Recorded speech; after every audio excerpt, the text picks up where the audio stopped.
अस्सलाम वालेकुम। एक और व्लॉग के साथ सोहेल रशीद आपकी खिदमत में हाजिर। इस वक्त मैं इस्लामाबाद हाई कोर्ट में मौजूद हूँ। यहाँ पर एक अहम समाअत थी आज। पाकिस्तान तहरीक इंसाफ के international media coordinator Ahmad Waqas Janjua, उनके लापता होने के ख़िलाफ़ उनकी वाइफ की जानिब से केस था।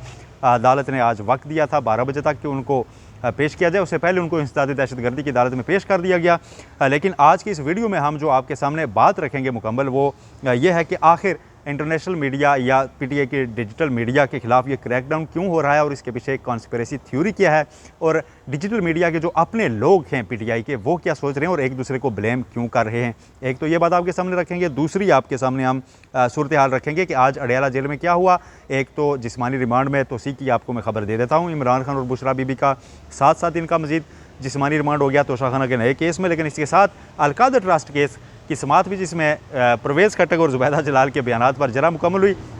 परवेज़ खटक ने एक बड़ी दिलचस्प दरख्वास्त दी है उनसे इस केस के दौरान आखिर ऐसी क्या गलती हो गई कि जो अब नैब के लिए बहुत बड़ी मुश्किल पैदा हो गई है कि उनके गवाह बनकर नैब ने उनके लिए एक मुश्किल ऐसी पैदा कर दी है कि उससे निकलने का रास्ता पैदा नहीं हो पा रहा। और परवेज़ खटक ने आज एक नई दरख्वास्त दी है, उसका जिक्र भी आपके सामने रखेंगे। मुकम्मल तफसीलात अडयाला की सारी कहानी आपको पहले भी हमने बताया था तफ्तीश में कैसी होती रही, आज क्या कुछ हुआ जेल में वो भी आपको बताएंगे, और इमरान खान ने क्या कहा ये भी आपके सामने रखेंगे। तो सबसे पहले तो जिक्र करते हैं आज पाकिस्तान तहरीक इंसाफ का जो डिजिटल मीडिया सेल या सेक्रेटेरिएट है उस पर क्रैकडाउन किया गया, छापा मारा गया। और उस दौरान सबसे पहले तो खबर यह आई कि बैरिस्टर गौहर और रऊफ़ हसन जो तर्जुमान हैं पाकिस्तान तहरीक इंसाफ के और डिजिटल मीडिया को भी देखते हैं, उन दोनों को अरेस्ट किया गया और पुलिस लाइन ले जाया गया। लेकिन बैरिस्टर गौहर थोड़ी देर बाद वापस अपने घर पहुंच गए और उनको पुलिस की गाड़ी खुद छोड़ने आई। और बैरिस्टर गौहर ने यह कहा कि मुझे पुलिस ने यह बताया है कि मैं उनको किसी मुकदमे में मतलूब नहीं हूँ, रऊफ़ हसन साहब के साथ ही मैं गया था पुलिस लाइन तक। अब रऊफ़ हसन साहब को क्यों पकड़ा गया, और वो भी एक ऐसे दिन जबकि अहमद जंजुआ साहब जिनके ऊपर जिनका ताल्लुक़ तो कोऑर्डिनेटर हैं, वो इंटरनेशनल मीडिया देखते हैं, उनको उठाया गया था हफ्ते के दिन सुबह के वक्त, और आज उनको पेश किया गया, रिमांड लिया गया। और रिमांड में उनको डिजिटल मीडिया का ताल्लुक़ नहीं बताया गया, वो उसमें बताया गया कि इनसे जनाब कोई बारूदी मवाद बरामद हुआ है। और उसके बाद रऊफ़ हसन साहब को उठा लिया जाता है। अब इस दौरान मैं आपसे एक बड़ी दिलचस्प चीज़ शेयर करना चाहता हूँ कि पिछले 10 दिन के अंदर पाकिस्तान तहरीक इंसाफ का जो डिजिटल मीडिया विंग है, उसके जो लोग हैं, उनमें से कुछ लोग ये शिकायत कर रहे थे कि रऊफ़ हसन साहब को जब FIA ने बुलाया तो इन्होंने जाकर हमारी फ़हरिस्तें दे दी हैं और उसकी वजह से हम पर मुश्किल आई हुई है। इन्होंने हमारे नाम दे दिए हैं कि हम जो कुछ कर रहे हैं फ़लाँ फ़लाँ बंदा उसमें शामिल है। और इसी तनाजुर में देखा जा रहा था अहमद जंजुआ साहब को जो अरेस्ट था, जिस तरह से उठाया गया, उसको भी कि शायद रऊफ़ हसन साहब ने इनका नाम दिया हुआ है। अब रऊफ़ हसन साहब ने कल शाम को पहली बार इस पर वाज़ेह तरदीद की और उन्होंने कहा था कि ये जो बातें कर रहे हैं मेरे सामने अगर बात करें इसमें कोई सदाकत नहीं है, मैंने किसी का नाम नहीं दिया, कोई फ़हरिस्त नहीं दी, और ये सारे डिक्लेयर्ड लोग होते हैं, लिहाजा नाम देने की ज़रूरत भी नहीं थी। ये उनका मौक़िफ़ था। लेकिन आज उसके बाद हमने देखा कि एक रेड होता है, उसमें जो इलेक्ट्रॉनिक डिवाइसेस थी, जो कंप्यूटर्स थे वहाँ PTI सेक्रेटेरिएट में, उनको भी साथ ले गए हैं। और कुछ दिन पहले मैंने आपको कहा था कि अब पाबंदी के बजाय PTI पर सख्ती का फ़ैसला हुआ है, और उस सख्ती का ही एक आप समझ लें कि आगाज़ समझ लें या अंजाम समझ लें, वो ये है कि आप PTI के जो लोग हैं जो सोशल मीडिया देखते हैं, उससे जुड़े जो अहदेदार थे, उनके ख़िलाफ़ कार्रवाइयाँ जो हैं वो की जा रही हैं। और आज अब उनको अरेस्ट किया जाता है बाज़ाब्ता, या सिर्फ पूछगछ करके छोड़ा जाता है। लेकिन रऊफ़ हसन साहब को अभी तक इतलात यही हैं, पुलिस राय भी यही बताते हैं कि उनके ख़िलाफ़ एक्शन PTI सोशल मीडिया के ख़िलाफ़ इसलिए लिया गया कि वो इंटरनेशनली डिसइंफॉर्मेशन फैलाने का मरकज़ PTI का सेक्रेटेरिएट जो है वो बन चुका था। ये पुलिस का मौक़िफ़ है। लेकिन अंदर से वो एक दूसरे पर भी शक PTI के लोग कर रहे थे कि जी हमारा नाम फ़लाँ ने दे दिया, फ़लाँ ने ये कर दिया, फ़लाँ ने ये कर दिया, तो उसका ख़मियाज़ा अब ये है कि फ़लाँ भी अंदर है और फ़लाँ भी अंदर है। तो ये अल्टीमेट उसका एक नतीजा जो है वो सामने आ चुका है। दूसरी बात करते हैं कि अडयाला जेल में क्या हुआ। अडयाला जेल में अब नया जो तोशाखाना केस है उसका 7 दिन का मज़ीद रिमांड तो लिया गया। इस दौरान जो इमरान खान हैं उन्होंने ये कहा है कि मेरे ख़िलाफ़ अब केस बचा कोई नहीं है। अब कोशिश ये कर रहे हैं कि मुझे 9 मई के मुकदमात में डाला जाए और मिलिट्री कोर्ट्स में शिफ्ट किया जाए। ये इमरान खान ने अपने बारे में ख़दशा ज़ाहिर किया है। इस दौरान अलकादर ट्रस्ट केस या 190 मिलियन पाउंड स्कैंडल, नैब कहता है इसे इसी नाम से पुकारें तो इसी नाम से पुकार लेते हैं। 190 मिलियन पाउंड स्कैंडल में बयान रिकॉर्ड हुआ था परवेज़ खटक साहब का बहुत दिलचस्प। अमूमन होता ही है कि अदालतों में जो गवाह जाते हैं वो जाके बयान देते हैं कि हाँ मैंने फ़लाँ जगह ये देखा था, ये ऐसे हुआ था, ये ऐसे हुआ था।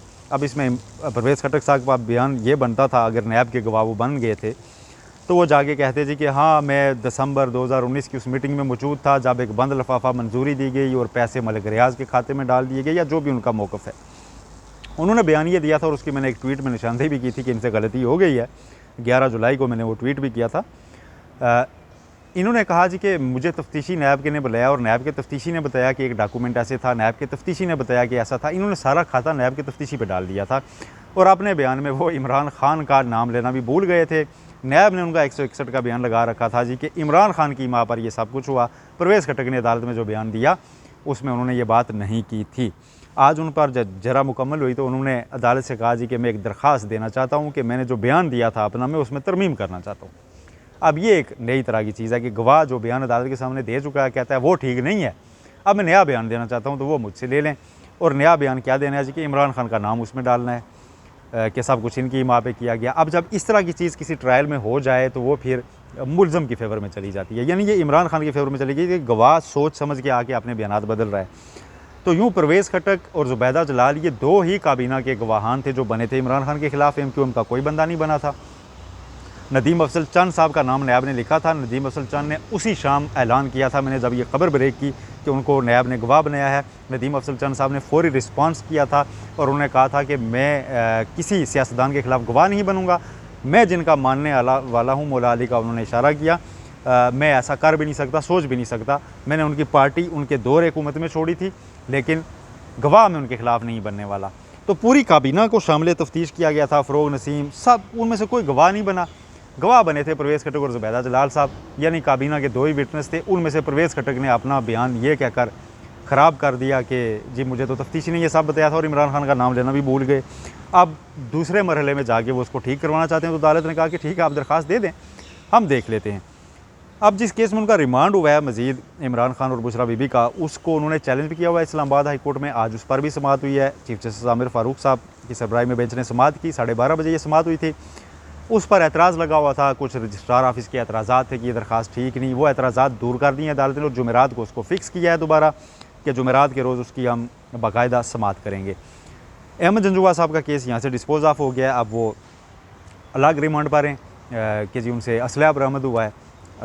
अगरचे उनके जो वकील थी ईमान मज़ारी साहिबा, उन्होंने अदालत के सामने यहाँ बातें रखी थी कि वीडियो मौजूद है, उसमें उनके पास कुछ नहीं था, उनको खाली हाथ लेके जा रहे थे। लेकिन ये चीज़ें अब सारी ट्रायल कोर्ट में देखी जाएंगी क्योंकि यहाँ सिर्फ अब से बेजा में रखने के खिलाफ दरख्वास्त थी, वो जब बंदा सामने आ जाता है तो वो निमट जाती है। रऊफ़ हसन साहब अब हिरासत में हैं। इमरान खान और बुशरा बीबी मजीद रिमांड पर जा चुके हैं। अलकादर ट्रस्ट केस या 190 मिलियन पाउंड स्कैंडल, उसमें अब 26 तारीख अगली पड़ चुकी है। मजीद गवाहान को सुना जाएगा और बज़ाहिर प्रोसिक्यूशन की कोशिश ये लग रही है कि 1 माह के अंदर अंदर या आइंदा 1 से 2 हफ्तों में कम अज़ कम कोशिश करें जितना जल्दी हो सके उस केस में भी फ़ैसला आ जाए। अगर सज़ा होनी है तो हो जाए इमरान खान और बुशरा बीबी को, इसलिए उसमें ज़िमनी रेफरेंस भी अभी नहीं आ रहा। अब अगले 7 दिन दोबारा इमरान खान से तफ्तीश होनी है। तफ्तीश क्या होनी है वो तो आपको मैं कल एक तफसीली वीडियो में बता चुका हूँ कि वो तफ्तीश में कोई बयान देने को तैयार नहीं है।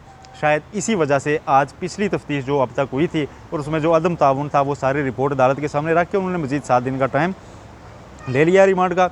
इस दौरान अदालत भी देखेगी इस्लामाबाद हाई कोर्ट के जी गिरफ्तारी सारी ठीक थी या नहीं थी, दोबारा केस बनता है या नहीं बनता तोशाखाना का।